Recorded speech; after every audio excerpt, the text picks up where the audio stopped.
After King Khosrow, having avenged the death of Siavash, defeated Turan, and set the world in order once more, he sat one day upon his golden throne and held a splendid feast. Great nobles and heroes, Gudars, Give, Tus, and Bijan, sat beside him in joy, drinking wine and celebrating, when suddenly the chamberlain entered and announced that a group of Armenians had come seeking justice. The Armenians stepped forward in tears and said, "O victorious king, we live on the border between Iran and Turan. On one side the Turanians oppress us. On the other, we have a fertile forest and grazing land that wild boars have overrun. They uproot the trees and harm our livestock. O sovereign, help us." The king was moved by their suffering. He ordered that treasure and a golden harnessed horse be prepared and declared, "Whoever takes on this hardship, this reward shall be his." No one stepped forward except the young hero Bijan, who offered his life without hesitation. His father Give rose to restrain him, but Bijan stood firm, and the king was pleased. He sent Gorgon to accompany him. Bijan and Gorgon traveled the long road with hunting and merriment until they reached the forest.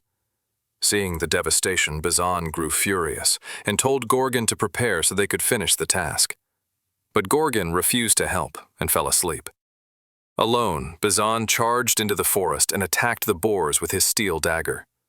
Though his armor was torn, he killed them all and cut off their heads to show the king as proof. At dawn, when Gorgon saw the severed heads, he praised Bijan outwardly, but envy burned in his heart. Deceitfully, he said, "Come, let us ride to a pleasant meadow in the land of Turan.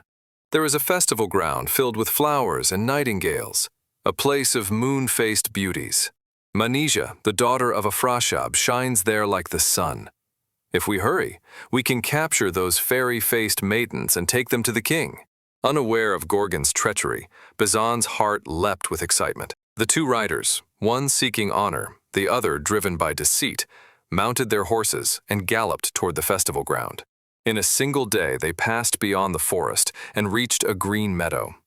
There, Manijeh, the cherished daughter of Afrashab, had arrived with 100 beautiful maidens, and they had laid out a grand celebration filled with music and joy. Gorgon spoke at length of the beauty of the feast and the fair-faced women, until Bijan became enchanted and wished to draw closer. Wearing a royal cap, jeweled earrings and bracelets, and a Roman cloak, Bijan stood hidden in the shade of a tall cypress beside Manijeh's pavilion, watching in secret. The plain was like a joyful spring, filled with song and gentle breezes, and Bijan's heart overflowed with love for Manijeh. She too saw him, a noble young man with a royal cap and Roman silk. His beauty beneath the tree stirred her heart, and she sent her nurse to learn his name and purpose. The nurse returned quickly with the message. Bijan's face blossomed like a rose as he said, "I am Bijan, son of Give, and I have come from Iran. When I saw this land filled with joy, I stayed, hoping to glimpse the face of Afrasiab's daughter." End of part 1.